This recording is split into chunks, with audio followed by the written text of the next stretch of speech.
అసలు శివరాత్రి రోజున ఉపవాసము ఎందుకు ఉండాలి, ఎలా ఉండాలి అనేటువంటి భావన అందరికీ తెలియాలి.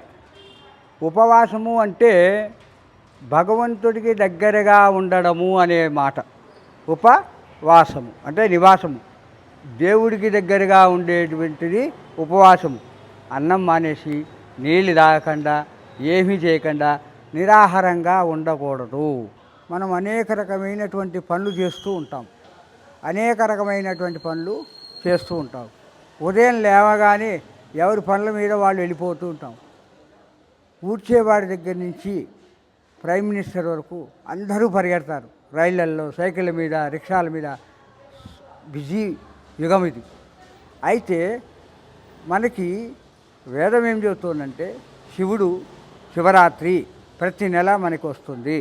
ప్రతి నెల మాస శివరాత్రి అని వస్తుంది అమావాస్య ముందు. అప్పుడు ఆ రోజు కూడా ఉపవాసం ఉండేవాళ్ళు ఉంటారు. ఆ రోజున వెళ్ళి గుడికి వెళ్ళి స్నానాదులన్నీ చేసుకొని గుడికి వచ్చి అభిషేకం చేయించుకొని ఆయన ఇచ్చిన తీర్థం తీసుకొని, కొంతమంది అక్కడున్న తీర్థం కూడా తీసుకోరు. ఉపవాసం ఉన్నాం అయ్యగారు అంటారు. ఉపవాసం భగవంతుడి మీద చేసినటువంటి పంచామృతాలు అభిషేకం, అది కూడా నేను తీసుకోనండి, నేను రేపు పొద్దున్న దాకా తినండి అంటారు. అది పద్ధతి కాదు. కనీసం మీరు అలా ఉండాలనుకుంటే కనీసం ఒక చిన్న పాత్రలో తీసుకొని వెళ్ళి 12 గంటల దాకా ఉండండి.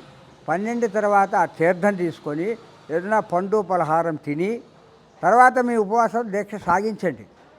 ఆపకూడదు. మీరు మర్నాడు పొద్దున్న దాకా ఉండొచ్చు. ఎందుకంటే లింగోద్భవ కాలం 12 గంటలకు ఉంది కదా. లింగంలో నుంచి నైట్ 12 వరకు, 6 నుంచి ఉపవాసం మొదలుపెట్టి, అయితే మధ్యలో కొంచెం బ్రేక్ ఇవ్వాలి మనం. అంటే ఓపిక లేని వాళ్ళు, పెద్దవాళ్ళు కాస్త వేరే పదార్థాలు ఏమైనా వండుకొని తినవచ్చు. ఆరోగ్యరీత్యా బాగలేని వాళ్ళు, వయసులో ఉన్న పిల్లలు, వాళ్ళకు కూడా శక్తి కావాలి. శక్తి లేకుండా ఏముండదు.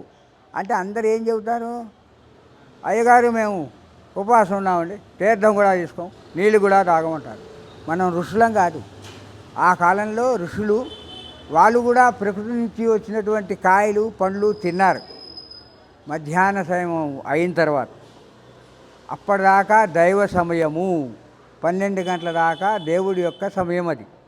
అందుకని మధ్యాహ్నం దాకా భగవత్ నామస్మరణ చేస్తూ ఉండాలి.